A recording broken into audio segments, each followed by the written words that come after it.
Sa kabila ng nabigong negosasyon sa Ukraine, nagyayabang ang Kremlin na may multibilyong dolyar na kasunduan kay Donald Trump na hindi lang kalakalan kundi panunuhol sa presidente ng Amerika.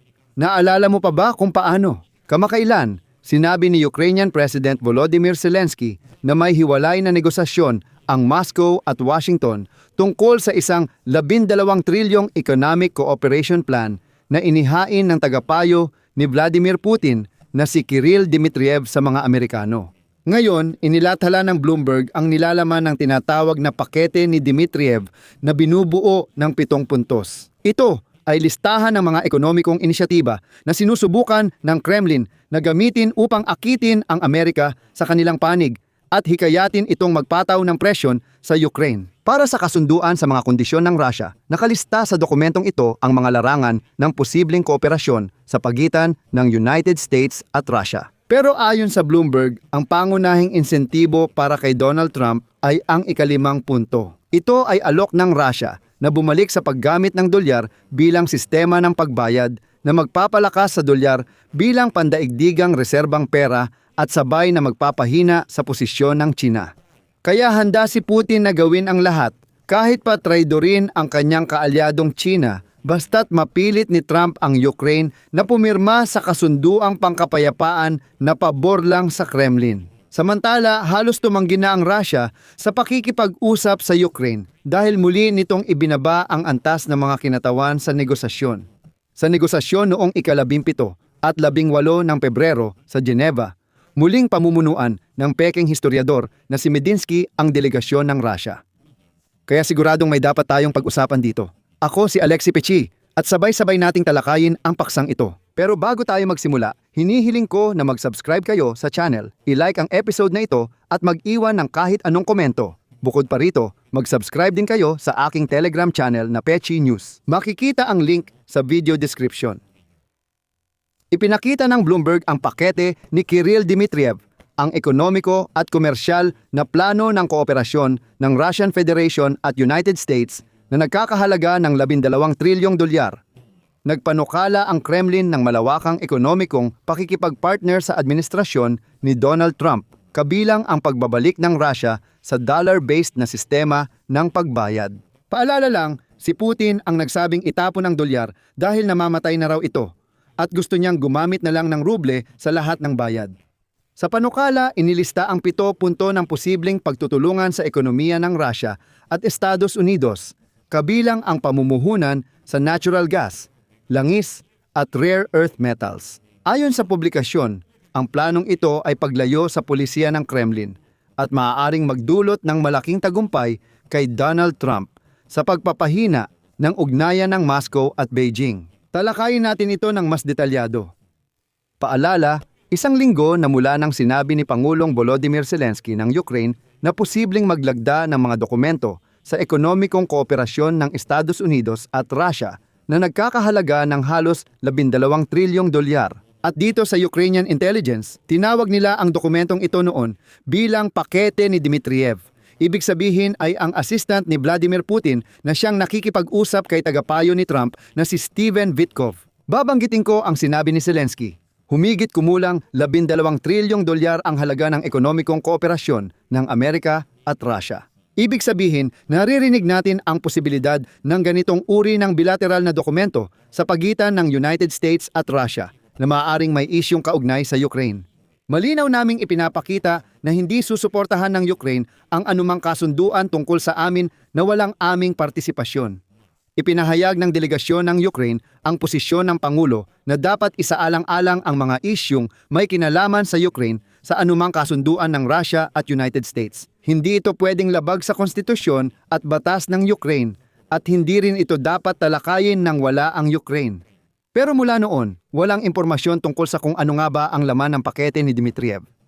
Inilantad ng Bloomberg ang detalye mula sa panloob na dokumento ng Russia na nakita ng ahensyang Bloomberg, na nagsasabing nagmungkahi ang Kremlin na maaaring muling tanggapin ng Russia ang dolyar bilang bahagi ng ekonomikong pakikipagpartner sa administrasyon ni Trump. Sa dokumento, inilatag ang 7 puntong maaaring pagtagpuin ng ekonomikong interes ng Russia at Estados Unidos. Ngunit pagkatapos ng kasunduan, Binabanggit sa dokumento ang kooperasyon ng dalawang bansa sa pagsusulong ng fossil fuel kahit na makakasama ito sa mas environment-friendly na alternatibo, pati na rin ang magkatuwang na pamumuhunan sa natural gas. Langis mula sa continental shelf at mahahalagang hilaw na materyales ay magdadala ng dagdag kita sa mga kumpanyang Amerikano. Magbabahagi ako ng sipi mula sa Bloomberg. Ang panukala na kumalat sa matataas na opisyal ng Russia ay naglalaman ng impormasyong hindi pa nailalathala.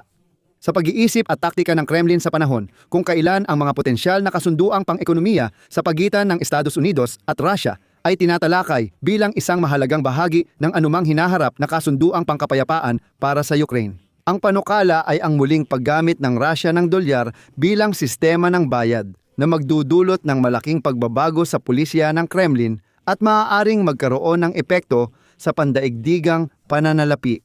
Dapat idagdag na inialok na ng Estados Unidos ang unti-unting pagtanggal ng SAGS na parusa laban sa Russia bilang bahagi ng kasunduang pangkapayapaan. Ito ang unang hakbang para muling simulan ang operasyon gamit ang dolyar. Kamakailan, sinabi ni United States Finance Minister Scott Bessent na aalisin ang parusa sa langis matapos ang kasunduang pangkapayapaan. Pero ang tinatalakay sa dokumentong ito ng Kremlin ay mas malayo pa ang nararating. Hanggang ngayon, pangunahing layunin ng Rusya ang maghanap ng alternatibo sa dolyar, sa halip na ibalik ang ugnayan sa sistemang pinamumunuan ng Estados Unidos dahil nais ni Vladimir Putin na palalimin ang relasyon niya sa China. Sinabi ng mga opisyal ng kanluraning pamahalaan na pamilyar sa dokumentong ito na maliit ang posibilidad na si Putin ay papasok sa kasunduang laban sa interes ng Beijing. Maaaring pirmahan niya ito, ngunit baka hindi niya tuparin. May tanong dito, bago pa ang malawakang pananakop sa Ukraine noong 2022, pinagsikapan ni Putin na mabawasan ang pagdepende ng Russia sa dolyar ng Amerika bilang bahagi ng hamon ng mga ekonomiyang bansa sa hegemoniya ng Estados Unidos.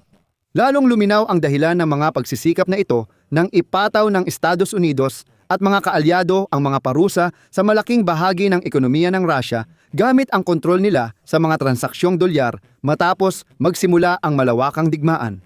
Mula noon, sinusubukan ng Moscow na paunlarin ang kalakalan gamit ang alternatibong mga pera at sistema, lalo na sa China at sa mga bansang tulad ng India. Halimbawa, sa Brazil, Russia, India, China, South Africa ay nais pa nilang magpakilala ng sarili nilang pera, ngunit lahat ng mga pagsubok na ito ay hindi nagbunga ng malaking tagumpay. Sa isang banda, ang muling paggamit ng dolyar sa transaksyon ay magbabalik ng pinansyal na domination ng Washington at mawawala ang pagsisikap na bawasan ang paggamit ng dolyar. Ang mga parusa sa ekonomiya ng Russia sa panahon ng malawakang digmaan ay magiging tagumpay para sa administrasyon ni Donald Trump sa pagtamo ng malinaw nitong layunin na pahinain ang ugnayan sa pagitan ng Moscow at Beijing. Handa si Trump gawin ang lahat, kabilang ang pagpuwersa sa Ukraine, para matupad ang layunin niyang iyon.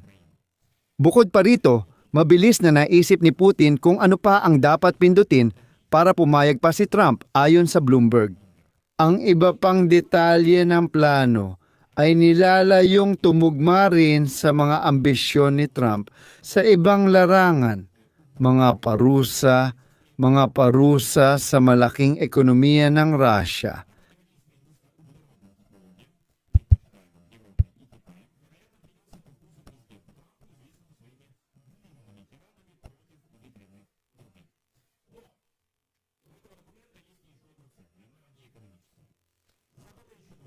Malawakang digmaan. Sabi nila, may mga mungkahi na sinadyang palalimin ang hidwaan ng United States at mga kaalyadong Europeo ng Ukraine. Ngunit ang ilang mungkahi sa dokumentong ito ay malalayong pangakong may potensyal na malaking halaga na maaaring mag-udyok kay Donald Trump na pumasok sa kasunduan, ngunit maaaring hindi rin maisakatuparan. Ngunit malabong gustuhin ng Kremlin na humiwalay sa China dahil mahalagang tagapagtustos ng pyesa ang Beijing. Kung ganap ipinatupad parusa sa ekonomiya ng Rusya. Ganap na mga parusa. Ayon sa dokumento, ang pagbabalik sa sistemang dolyar ay magpapalawak sa pamilihan ng pera ng Rusya at magpapababa ng pabago-bagong balanse ng bayad para sa Estados Unidos. Ang hakbang na ito ay magpapatibay sa posisyon ng dolyar bilang reserbang pera at maaaring magpababa ng hindi balanse sa kalakalan sa pamamagitan ng pagpapantay ng presyo ng enerhiya sa China at Estados Unidos. Mga parusa sa malaking ekonomiya ng Rusya, ganap na digmaan.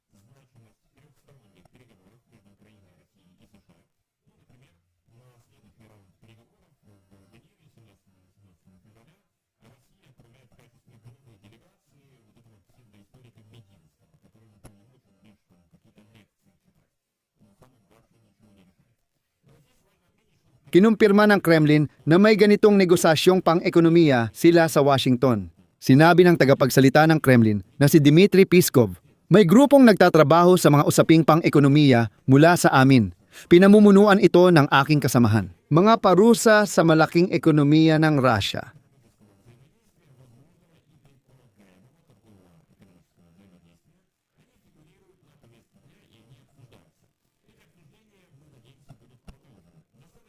Malawakang, mahahalagang bagay inilalahad sa impormasyong ito. Bloomberg.